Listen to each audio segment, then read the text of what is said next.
हमारे ब्रज में एक बहुत अच्छी कथा याद आई है, ध्यान से सुनना। हमारे ब्रज में एक रसिक संत थे, निम्बार्क संप्रदाय के श्री भट्ट देवाचार्य जी। तो वैष्णव रूप में रहते थे, द्वादश तिलक लगाते थे और द्वादश तिलक लगा करके अंकित करके कंठी आदि पहन करके बढ़िया सुंदर सिंहासन पर बैठ के भजन करते थे। तो उनके बाह्य रूप को देख करके तो कोई भी आकर्षित हो जाता था। एक छोटा सा बालक उनके पास गया और दंडवत प्रणाम करके बोला कि महाराज, मुझे आपका तिलक बहुत अच्छा लगा, मुझे आपका स्वरूप बहुत अच्छा लगता है, आपकी बैठने की स्थिति, आपका बोलने का ढंग और आपकी नाम, ये सब चीज से मैं बड़ा आकर्षित हो गया हूं, मुझे आप गुरु दीक्षा दे दीजिए। तो श्री भट्ट देवाचार्य जी बोले, तुमको केवल हमारा तिलक, भजन, बोलने का तरीका और ये सभी प्रिय लगा है और तुम इसी से ही आकर्षित होकर दीक्षा लेने आ गए हो, 2 बार सोच लो। बोले मैंने सोच लिया, मुझे तो बस मेरे पलक झपकने का मन नहीं होता, आपको देखता रहूं, ऐसा लगता है कि आपका मुखमंडल कितना सुंदर है, आपके नेत्र कितने सुंदर हैं, आप कितने बढ़िया लगते हो, आप ही मुझे दीक्षा दे दीजिए। तो भट्ट देवाचार्य जी बोले ठीक है, मैं एक प्रश्न करूंगा, उसका उत्तर सही देना। बोले बताइए। बोले तुमको मेरे अलावा और क्या दिख रहा है? तो बालक बोला, आप दिख रहे हैं, आपका आसन दिख रहा है, आपका तिलक दिख रहा है, आपके सामने पोथी रखी है वो दिख रहा है, आपके हाथ में माला है, आपकी शिखा दिख रही है, आदि आदि जो जो बाह्य रूप था वो सब बता दिया। तो भट्ट देवाचार्य जी हंसे और बोले, अभी तुम दीक्षा के योग्य नहीं हो। चरणों में गिर गया, रोने लगा। बोले आप दे दीजिए ना दीक्षा, मैं और प्रयास करूंगा, अच्छा निखरने की कोशिश करूंगा। तो भट्ट देवाचार्य जी बोले, दीक्षा के बाद मैं कोई आज्ञा करूंगा तो तुम मानोगे? बोले हाँ मानूंगा। तो बोले मैं पहले आज्ञा कर देता हूं, बाद में दीक्षा दूंगा। बोले क्या आज्ञा है? बोले मानोगे? बोले पक्का मानूंगा। ध्यान से सुनिएगा। तो भट्ट देवाचार्य जी बोले, गोवर्धन चले जाओ और 12 साल तक नित्य परिक्रमा करो, रोज परिक्रमा, और 12 साल तक बेनागा परिक्रमा करके लौट के आओगे, तब हम तुमको दीक्षा देंगे। बालक बोला, छल लिया आपने तो मुझे। आपने कहा दीक्षा के बाद आज्ञा करूंगा तो भी मानना है, पहले कर देता हूं तो ये ऐसी आज्ञा करिए, मतलब 12 साल तक तो मैं कुछ कर ही नहीं सकता।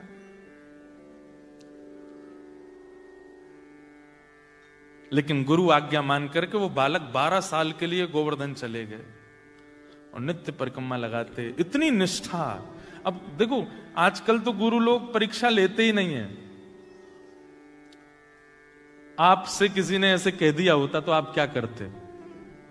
बोले सुनो, बहुत बतेरे गुरु बैठे हैं, हम कहीं और चले जाते हैं। हाँ ये भी कोई बात है? 12 साल की परीक्षा ले रहे हो आप हमारी।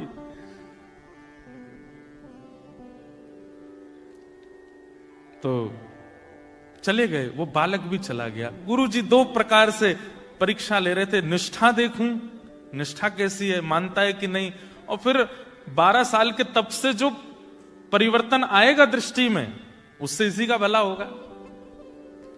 तो 12 साल के लिए वो बालक चला गया, गिरिराज जी की रोज परिक्रमा करी और गिरिराज जी से रोज प्रार्थना करते, हे गिरिराज बाबा मुझे योग्य बना दो कि मैं अपने गुरु से दीक्षा ले सकूं।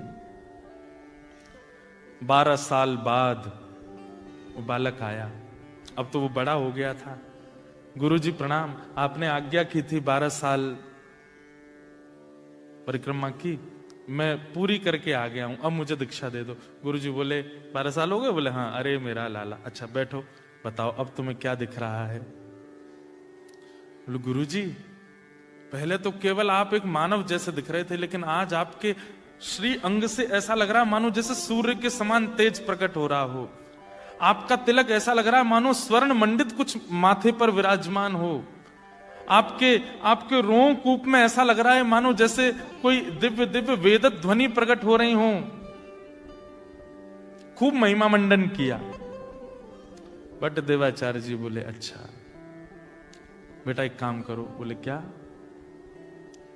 12 साल के लिए फिर जाओ बोले गुरुदेव ये क्या? बोले अभी जो तुमको दिखना चाहिए वो दिखा नहीं है, और जब तक वो दिखेगा नहीं मैं दीक्षा दूंगा नहीं।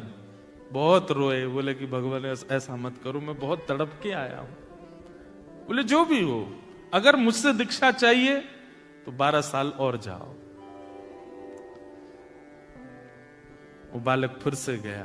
12 साल, 24 साल, 12 साल पहले और 12 साल अब, बेनागा गिरिराज जी की परिक्रमा रोज की, केवल गुरु को जीवन में लाने के लिए। हम ठाकुर जी को जीवन में लाने के लिए तप नहीं करते। वृंदावन जाते हैं, शॉपकीपर से कहते हैं हाँ भाई कितने के हैं गोपाल जी?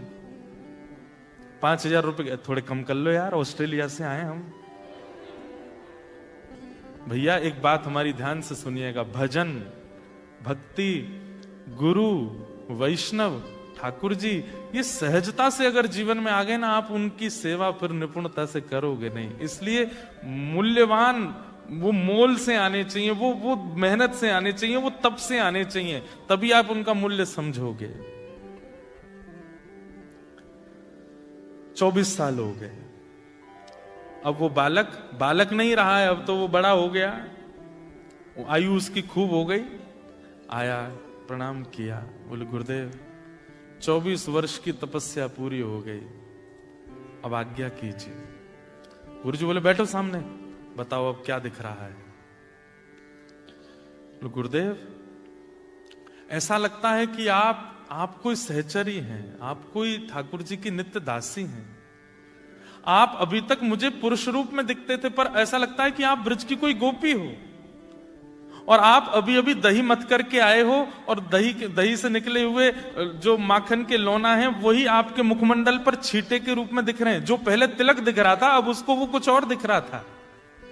गुरुजी बैठे बैठे प्रसन्न हो रहे थे, खुश हो रहे थे, और बोले आप अभी ऐसे लग रहे हो कि जैसे मानो ठाकुर जी वेणुनाद कर रहे हैं और आपको अपनी लीला में बुला रहे हैं, और आप बस तुरंत मेरे से मुक्त होकर के सीधे वहीं जाने को तत्पर बैठे हैं। ऐसा लगता है कोई दिव्य लीला हो रही है, और आप उस लीला की एक गोपी हैं। ये कोई आडंबर नहीं था, ये सत्यता थी, ऐसा ही दिख रहा था उसको।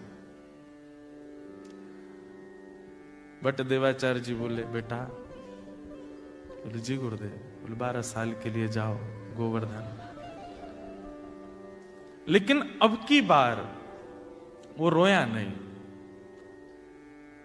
वो समझ गया कि नहीं, मेरी योग्यता अभी बनी नहीं है। फिर भी कहा गुरुदेव मैं जान सकता हूं क्या मुझे जो दिख रहा है वो सत्य नहीं है? बोले सत्य है, लेकिन तूने आते ही कहा कि 12 साल की तपस्या पूरी हुई। ये 12 वर्ष की तपस्या का एक अभिमान तेरे चित्त में है, एक बार और जा।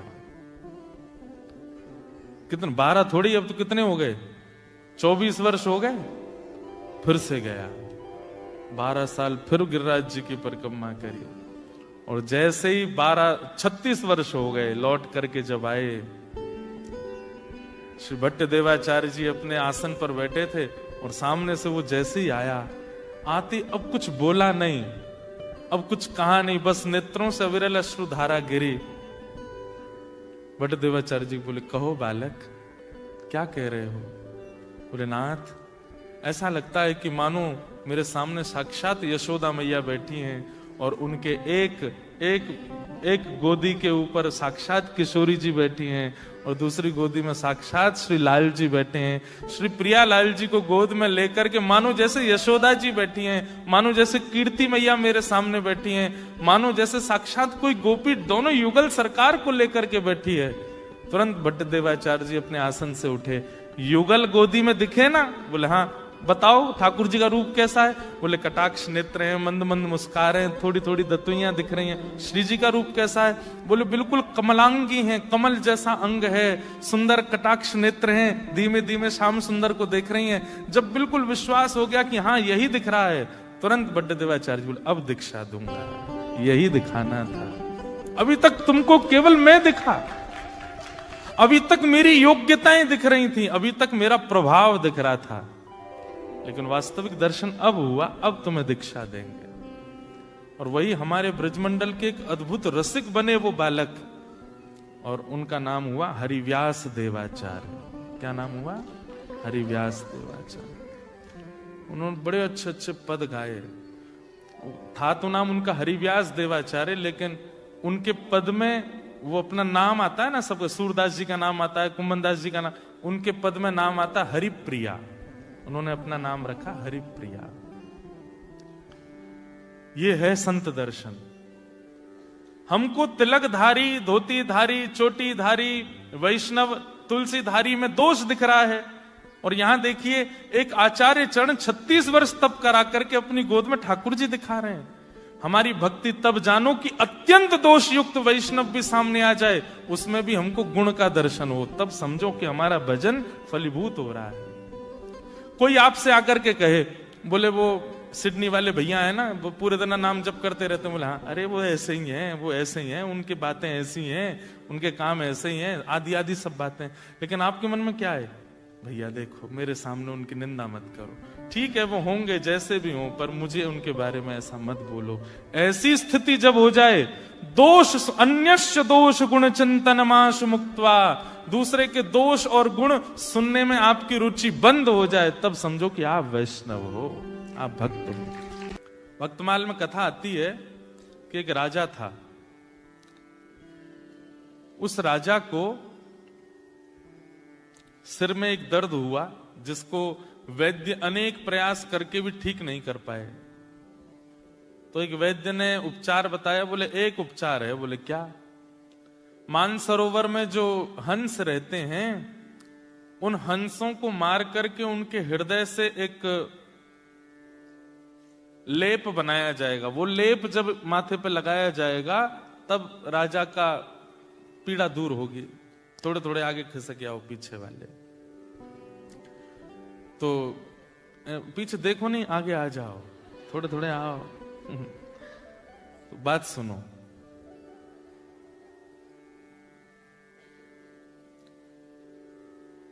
राजा ने अपने सब सैनिकों को आज्ञा की, मानसरोवर जाओ और वहां से हंसों को पकड़ के लाओ, मेरा दर्द ठीक होना चाहिए।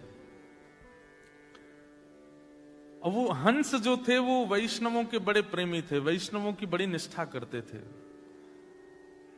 ठाकुर जी भी वैष्णव निष्ठा करने वाले से बड़ा प्रेम करते हैं। जो वैष्णवों की सेवा करता है, भक्तों की सेवा करता है, उससे ठाकुर जी को बहुत प्रेम होता है। हमारे अष्टसखा कहते हैं, गिरधर जब अपनों करी जाने। ठाकुर जी ने हमको अपना लिया, ये कब जानो? बोले ताको मन भक्तन की सेवा। जिसका मन भक्तों की सेवा में बहुत लगता है, समझो ठाकुर जी ने उसको अपना लिया है। ठाकुर जी की सेवा से ज्यादा मन लगता है ठाकुर के भक्तों की सेवा में, समझो कि ठाकुर जी ने उसको अपना लिया। ऐसा अष्टसखा कहते हैं। तो उन हंसों से ठाकुर जी बहुत प्रेम करते थे, क्योंकि वो वैष्णवों की बड़ी सेवा करते थे। जब कभी भी मानसरोवर पर कोई संत आते, वैष्णव आते, भक्त आते, तो ये हंस जाते थे, उनको प्रणाम करते थे, उनको वंदन करते थे। और आज इन्हीं हंस को पकड़ने के लिए राजा के सैनिक आ रहे हैं। सैनिकों को देख करके हंस वहां से भाग गए। हंस बहुत कम दिखते हैं ही नहीं, अभी केवल मानसरोवर में, वहां पे भी सबको दर्शन नहीं होते। तो सैनिकों को पता चला कि ये हंस जो है, ये संत महात्माओं के हाथ से दाना चुगते हैं। इसका मतलब है कि भगवा वेशधारी इनको प्रिय लगते हैं। हम सब सैनिकों के वेश में आए, इसलिए दूर भाग रहे हैं, भगवा वेश पहन लो। क्या किया? आडंबर। हैं सैनिक, लेकिन बन करके कैसे आए? जटा जूट बांध करके, तिलक फोटा लगा करके, धोती वोती पहन करके, संत जैसा हाथ में करताल लेकर के नारायण नारायण करके मानसरोवर पर सैनिक आ गए। तो उनको देख करके हंस ने दूसरे हंस से कहा, देखो संत आए हैं, प्रणाम करने चलो। तो दूसरा हंस बोलता है, ये संत नहीं है, ये वही हैं जो कल हमको पकड़ने आए थे, जो हमको मारने ले जाने वाले हैं, ये वही आए हैं। तो पहला हंस कहता है, बोले कि मुझे भी पता है ये वही हैं, लेकिन इनकी भेष देखो, इनकी वेशभूषा देखो, इनका स्वरूप देखो, ये तो संत के रूप में आए हैं ना। और हमारा आज तक नियम रहा है कि हम संतों को प्रणाम करते हैं, भले ही वो व्यक्ति शुद्ध नहीं है, लेकिन उसके वस्त्र तो शुद्ध है ना, इसलिए हमको प्रणाम करने जाना चाहिए। और दोनों हंस जानते हुए भी कि ये दोनों ये सैनिक हैं, ये संत नहीं है, फिर भी उनको प्रणाम करने गए। और जैसे ही प्रणाम करने लगे उन सैनिकों ने तुरंत अपना चोला हटा दिया और हंसों को बंदी बना करके जाले में बांध करके ले गए राजा के यहां। ठाकुर जी इस लीला को देख रहे थे। बहुत ध्यान से सुनना, जिन्होंने ये पत्र दिया वो तो बहुत ही ध्यान से सुनो। ठाकुर जी इस लीला को देख रहे थे और लक्ष्मी जी से बोले, देखो ये दोनों जानते थे कि ये सैनिक हैं, संत नहीं है, लेकिन केवल उनकी वेशभूषा संतों की थी, इसलिए चले गए और प्रणाम। देखो भैया, किसी को आगे करना है व्यवस्था, धीमे धीमे बोलना नहीं, हाँ बहुत धीमे धीमे, हमारा बहुत डिस्ट्रक्शन हो जाता है। फिर क्या बता रहा था? हाँ, लक्ष्मी से भगवान बोले, देखो ये दोनों जानते हैं कि ये संत नहीं है, सैनिक हैं, लेकिन फिर भी अपने जान की बाजी लगा करके प्रणाम करने गए, क्योंकि उनके वस्त्र संतों के थे, रसिकों के थे। लक्ष्मी जी बोली, अब क्या होगा? लक्ष्मी जी तो बोली, ये तो गलत बात है, चतुराई दिखानी चाहिए थी। जब जान गए हैं सामने वाला वैष्णव नहीं है तो फिर उसके पास क्यों गए? ये तो मूर्खता है। ठाकुर जी बोले, तुम नहीं समझोगी। वैष्णवों के प्रति प्रीति का मतलब यह नहीं होता कि वो व्यक्ति विशेष प्रीति के योग्य है। उसके कई बार व्यक्तित्व पर प्रीति नहीं होती, पर उसका बाह्य आवरण भी पूजनीय होता है, वंदनीय होता है। गुरु के प्रति शिष्य को ऐसा होना चाहिए, क्या गुरु जी कहें हां तो हां, गुरु जी कहें ना तो ना, वहां पर यह संबंध चल जाएगा। पर संसार में ये नहीं निभाना चाहिए कि जबरदस्ती किसी के। अच्छा, दूसरी बात ये भी तो है कि संसार में आप हाँ जी क्यों कर रहे हो? क्योंकि आप उससे कुछ चाहते हो, गुरु से आप कुछ नहीं चाहते, वहां आपको करना ही चाहिए। तो वृंदावन में एक महापुरुष थे, उनके एक सेवक रहते थे। तो वो सेवक गुरु जी की बात के ऊपर अपनी बुद्धि लगाते ही नहीं थे, गुरु जी जो कह दें वही है। तो किसी ने गुरुजी से कहा कि गुरुजी जमुना जी में बहुत बाढ़ आ गई है। तो गुरुजी ने अपने चेला से कहा, चेला राम, तुम सुबह गए थे, जमुना जी में बाढ़ आ गई है क्या?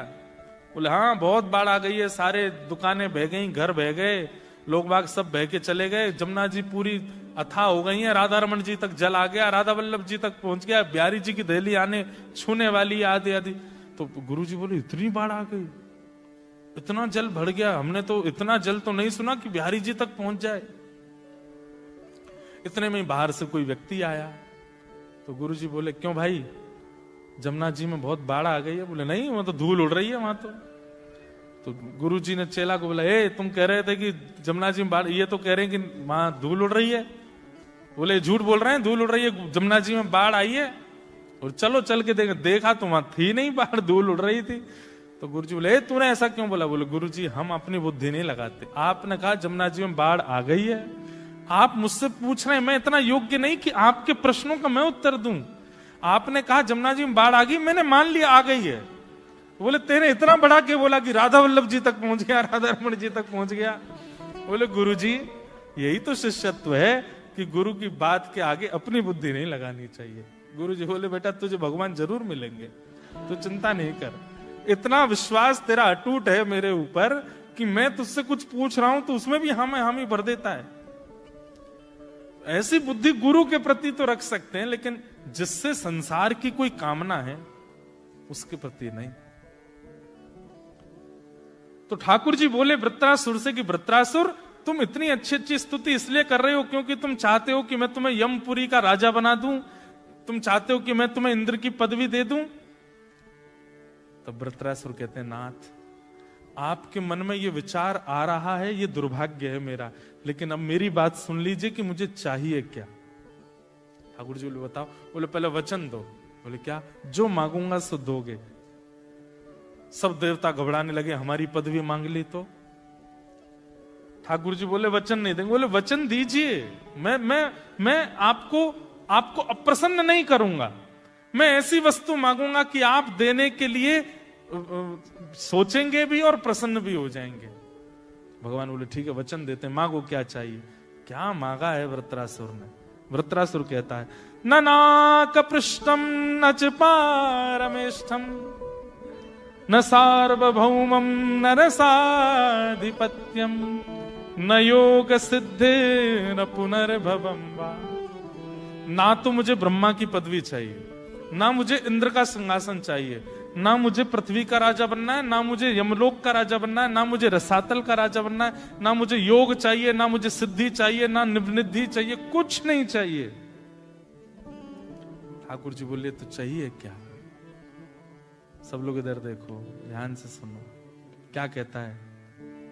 समंजसत्वा विरहय कांक्ष। हे नाथ, ऐसी कृपा कर दो कि मैं आपकी याद में रोने लगूं, तड़पने लगूं, व्याकुल हो जाऊं। आप मुझे जो दिख रहे हो ये दिखने बंद हो जाओ, आप कहीं चले जाओ और मुझे तड़पता हुआ छोड़ जाओ। मैं इतना व्याकुल हो जाऊं कि मेरे प्राण निकलने को हो जाएं और मैं चीख चीख करके आपको बुलाऊं, लेकिन नाथ आप आना नहीं, मुझे तड़पने देना, मुझे व्याकुलता चाहिए। हे नाथ, मुझे विरह दे दीजिए, मुझे व्याकुलता दे दीजिए। भगवान बोले, क्या मांग रहे हो? मैं तुम्हारे सामने खड़ा हूं, ये व्याकुलता विरह तुम्हें क्यों चाहिए? वृत्रासुर कहता है कि प्रियतम सामने होता है तो केवल दो नेत्रों को दिखाई देता है, लेकिन जब सामने नहीं होता ना तो मन, बुद्धि, चित्त, रोम हर किसी को दिखाई देता है, हर अंग को अनुभव होता है, हर रोम को अनुभव होता है। नाथ, मुझे आपको देखना नहीं है, मैं आपके विरह में व्याकुल हो जाऊं, तड़पने लग जाऊं। नाथ, ऐसी कृपा कर दो। बंधुओं, हर व्यक्ति संयोग मांगता है, लेकिन एकमात्र वृत्रासुर है श्रीमद् भागवत में जिसने ठाकुर जी से वियोग